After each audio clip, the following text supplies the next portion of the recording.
Hey guys, welcome back to the channel. I'm Luke Ness Monster. Today, we're going to be going over the top 10 best Black Series figures from 2022 so far. We are about 6 to 7 months into the year right now, so we're about halfway there. And I wanted to go over and recap what I personally believe are the top 10 best figures so far this year. There are a lot of great releases scheduled for later this year, like Ayla Secura and Season 7 Maul. And before we get to those, I want to get a nice top 10 list of what we've got so far. And so yeah, let's just go ahead and jump right into the list. Real quick though, if you're not yet subscribed to the channel, make sure to go down, hit the like button, and subscribe, because we're actually giving away this Mando Build-A-Pack at 7,000 subscribers. And guys, we're like 40 subs away. It's absolutely insane. So thank you guys so much for all the recent support. It really means the world to me, and you guys have really been killing it over the last couple of weeks. And yeah, we're like a day away from 7,000 subscribers. So thank you guys so much. If you're not yet subscribed, make sure you go down, hit that like button, and subscribe, because you do have to be subscribed to enter the giveaway. And basically, once we hit 7K, which will probably end up being tomorrow or the next day, I'll make a giveaway video. All you have to do is comment on that giveaway video after subscribing to get entered, and then I'll just pick a random comment to win. So yeah, make sure you're subscribed so you don't miss out, and on to the number 10 spot. Coming in at the number 10 spot, I gave it to the 501st Jet Trooper, part of the Gaming Greats line. This figure was released in early 2022 in the US, and to be honest, is an amazing figure. This one was based off of the Battlefront 2 game, but of course this figure, its character did show up in the Clone Wars as well. But it is mainly based off of Battlefront 2, which is pretty cool. I'm definitely glad they're going out of their way with the Gaming Greats line to make figures from video games, because video games are awesome. This is actually the second figure to not have a pauldron that has actually been featured on the Captain Rex body. This is the second one. The first one was Hawk, and it's really nice to see them start using this Captain Rex body again, because I do believe it is one of the best clone bodies. I think it does have its pros and cons, but some of its pros is just some amazing articulation. This figure is incredible when it comes to articulation. You can get a ton of range in the shoulders and elbows, and that's one of the best things about this figure is the articulation. Unfortunately, with that articulation does come some visual things, like compared to the 2020 body. The Rex body has pinned joints rather than pinless joints, and while that does offer some better articulation, it does take away from the overall look of the figure. I do much prefer the pinless look when it comes to figures. But, you know, you win some and you lose some, and I do think that this is a figure that the extra articulation is needed just to get it into some of those dynamic poses that you see the Jet Trooper get into. I think another big problem with this as well is that it just doesn't have the pegs in the jetpack for, like, the rocket booster effects. I mean, it's a jetpack trooper, which you can't have the rocket effects for, and that's just very unfortunate. I wish they would have sculpted a new jetpack for that. But, you know, it is what it is. It's not the end of the world. And then the other biggest problem is just the lack of accessories. I think he should have come with a rocket launcher or some other blaster, but instead he just came with one DC-17 pistol. And, you know, for a $27 Gaming Greats figure, it should have come with more accessories. Coming in at the number 9 spot, I gave it to Cobb Vance. This figure is overall a great figure. I have seen some complaints over the last couple of days over the figure, but I really do love this figure. It has really solid articulation, some really good paint apps, and of course it does have the amazing face sculpt underneath. It looks almost just like the actor. It's really incredible.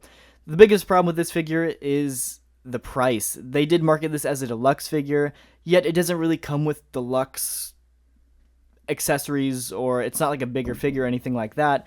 So the deluxe price just doesn't make sense for this figure, and I think that's just the Boba Fett tax now. All Boba Fett figures are going to be more expensive just because they know Boba Fett will sell, and that is unfortunate, but that's just kind of how it is. And you know, they kind of marketed it as like deluxe paint apps because we got to weather the armor and everything. But for that price, for deluxe paint apps, they should have painted the entire figure. They really only focused on the armor, and there's a lot of pieces on the figure that could have used a wash or some other paint. So, you know, if I'm paying for deluxe paint apps, I want deluxe paint apps. So, you know, that's why it comes in at the number 9 spot. The paint apps are literally what suffers the most, just because there's not enough. If you're paying that extra price, you want a little bit more paint apps. Coming in at the number 8 spot, I gave it to the Mandalorian Ahsoka. This figure is a very, very solid figure, new sculpt head to toe, and I'm really digging it, I do have to say. They fixed the Rebels Ahsoka lightsaber, and they gave it the thicker blades, which is incredible because the thin blades just don't look very good when it comes to figures. So I'm really glad they decided to give her the thicker blades when it comes to the lightsaber. But yeah, I'm a really big fan of the Mandalorian Ahsoka, and I think the figure came out great. The likeness to the actress is incredible. I think the biggest problem with this is not necessarily the figure, but just the design of the character. I do think her, I guess, head tails. I don't know what to call them. I know there's an official Star Wars name for it. I just don't personally know it. But I'm just gonna call her the head tails. They just aren't long enough. And again, that's not the figure's fault. That's more of the character design fault for the because that's actually how it was in the Mandalorian. But that's still part of the figure, and it's something that I'm not a huge fan of. I wish they would have made it longer like it was in Rebels. I know they did fix that for the upcoming Ahsoka show, so maybe once we get another Ahsoka figure, they will fix that. But until then, I just think that's a big flaw of this character, and it definitely shows in the figure as well. Coming in at the number 7 spot, I gave it to the Fifth Brother. This is a brand new figure, part of Wave 33 with the Kenobi Wave, and it is a very solid figure. Brand new mold, head to toe, pinless joints, amazing face sculpt. Like, it's a really, really good figure overall. I think the biggest problem is the lightsaber itself. They added the peg in the lightsaber so it can add weapon storage on the back of the figure, which is great because I'm a huge fan of weapon storage. But the problem is they put the peg right in the middle of the handle, and so it's very hard to get the Fifth Brother to actually hold the lightsaber. Kind of a big deal. I mean, you can work around it, you can get it to look good, but it just takes some time, and it's just frustrating that they decided to put the peg right in the middle of the lightsaber. So that's the main reason why this one scored so low. If it didn't have that peg in the lightsaber, if it was a normal lightsaber, it would have scored much higher, because I'm a huge Fifth Brother fan, and the Kenobi show definitely just raised that up, because I'm a huge fan of the Fifth Brother in the show, and so I'm a huge fan of the figure as well, but that lightsaber definitely drags it down a little bit. Coming in at the number 6 spot, I actually gave it to Kenobi from the Kenobi show. This is a solid figure, head to toe, brand new mold, brand new face mold as well. Definitely got that older Ewan McGregor look, and it looks really, really good. Comes with a ton of accessories. It comes with a blaster, lightsaber, and the droid Lola from the show. One of the most stacked figures when it comes to accessories, which is really insane. I'm really glad they decided to include all of those accessories, and plus a soft goods robe. We've been asking for all of the Jedi to come with soft goods robes, and this Kenobi figure, it was necessary to come with a robe, and I'm really glad they decided to include it. And it's also an updated robe that just fits the figure much better. They definitely made it fit the figure much better compared to some of the older robes, and I'm really glad because it turned out really good. And overall, it is an almost perfect figure. Biggest problem is, again, not with the figure, but more with the character design. He has this big, loopy, shirt hole in, as, the collar of his shirt. And it looks like he just, didn't wash his shirt good. And he has, a V-neck turned into a U-neck. Like, somebody just, stretched his shirt out. And again, that's more of the character design rather than the figure. But it's just one of those where I think I'd much prefer his Jedi tunics. But as a figure itself, it is almost perfect, and it's almost perfect to the show as well. So, yeah, they really pulled that figure off great, and I think that there's not a ton more you could do, because it just came out really good. Coming in at the number 5 spot, I gave it to the Umbra Arc Trooper, also part of the Gaming Greats line. This is a reuse of the Arc Trooper Echo mold, but it is an amazing mold. I'm in love with the Arc Trooper mold, and I think that all the paint apps and everything on this figure are incredible. For just being a black and yellow figure, they put in a lot of detail and a lot of paint apps into essentially a pretty simple figure, and it came out really, really good. It comes with, of course, all of the accessories that you would expect an Arc Trooper to come with. Unfortunately, like I said, that is only the 2 pistols. It doesn't come with the rifle or the blaster. So, that is a little bit of a shame, and it does not have a removable helmet. That would have been super cool. So, compared to Echo, it just is not as good as Echo, but I think the paint apps that this figure has are incredible, and it really elevates this figure. And, it has its pros and its cons, so I kind of put it in the middle of the list because I personally am in love with this figure, but I can't be too biased for it, so I did decide to put it somewhere in the middle of the list. Coming in at the number 4 spot might be a little controversial, but I gave it to the third sister, Reva. This figure is incredibly amazing. I cannot stress that enough. I know a lot of people do hate on her character and on the actress, but that's your opinion. Obviously, feel about the character how you want to feel. But strictly looking at the figure itself, the figure is incredible. Again, brand new body head to toe, pinless joints, great articulation. It does come with a ton of accessories because it does come with her double-bladed lightsaber, and that comes with 2 of her single-bladed sabers when they are detached. So that's a total of 3 lightsabers. We don't ever see figures come with that many accessories. That's 4 blades. Like, Grievous is the only other figure to come with that many lightsabers, and he was a deluxe figure.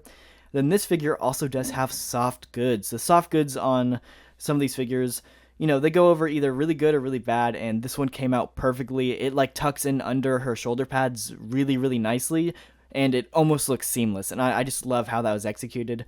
And plus, the face and the hair turned out incredible as well. It looks almost exactly like the actress, and overall, this is almost a flawless figure. Obviously, every figure does have some flaws here and there, but this one is pretty perfect. Finally, breaking the top 3, coming at the number 3 spot, I gave it to the Mandalorian Death Watch Trooper. This figure really surprised me. It's one that I saw was announced, and I was pretty excited for. I've been asking for this figure ever since Mandalorian Season 1 aired, and, we finally got it, and I was really, really excited for it. And then I kind of forgot about it. It's one of those figures that's a little bit forgettable, and I didn't even pick it up when I saw it first in stores. I passed on it, and, I saw it in stores a second time, and I decided to pick it up, and I'm really glad I did because it's an incredible figure. Comes with 2 blasters, of course a jetpack, and it is a brand new mold head to toe. It is very similar to the original 97 Mandalorian figure, but yet they still resculpted everything. They could have reused parts, and they didn't. They resculpted everything, and it's just incredible. I do love the color scheme as well, the light blue and the gray. It just matches perfectly. And overall, I think this is an incredible figure, and it's an awesome army builder. Pinless joints, everything like that. It just came out really amazing, and I could not have asked for a better Mandalorian Death Watch Trooper. Even the jetpack does have the holes for the blast effect, something that the 501st Jet Trooper doesn't have. And so yeah, overall, I do really love the figure, and it definitely deserves the number 3 spot. Coming in at the number 2 spot, I gave it to Bad Batch Echo. This is another figure that kind of surprised me. I was kind of scared just seeing the helmet and everything like that. We weren't really sure how it was going to work, and it came out just amazing. Honestly, it really blew my expectations away. They found a clever way to make the helmet work, and I think it works really well. It does look a little oversized, but I don't mind because the helmet's kind of oversized in the show as well. And so, overall, I do believe it's a brand new sculpt. I believe from like the waist up it's brand new, and then the knees are brand new. The legs are just the normal clone legs, but the sculpt is amazing. It does get a ton of articulation. Does have the amazing Tamora Morrison like malnourished head sculpt with the Lobot earpiece thing in the back of the head as well. It's just incredible detail like that they put into this figure that it just came out really, really well. And whenever I asked for a Bad Batch Echo figure, this is exactly what I imagined, and they executed it almost perfectly. So yeah, really happy with how that figure turned out. Coming in at the number 1 spot so far for this year, I gave it to Finnick Shannon. This figure is, to be honest, the best Black Series figure from 2022. I know it had a lot of hype when it first came out, and then that hype just kind of died down, and not a lot of people have been talking about it, but I still 100% think this figure is the best figure of 2022 so far. Obviously, that might change as more figures come out throughout the year, but this figure just is incredible. Pinless joints, brand new mold head to toe, incredible likeness to the actress. Does come with, of course, her amazing looking rifle, brand new sculpt for that, and the removable helmet. I think overall, like I said, just the detail molded into even like the like bottom of, I guess, her kind of cloak or whatever covers her like outer legs. Maybe even a comma, if that's what you want to call that, but the detail sculpted into that, and her arms, and just be honest, her entire figure came out perfectly. The paint apps look incredible, and I do love the black and orange color scheme, and it's the best figure so far. I know you could obviously argue all you want. It's just my opinion, so if you do disagree, comment down below what you guys think the best figure so far is, but I do think with the end of 2022 coming up, there are definitely going to be some close competitors. But yeah, we'll just have to wait and see. So like I said, comment down below if you guys would change anything on this list. And Hit that like button and subscribe if you did enjoy. I'll see you guys in the next video.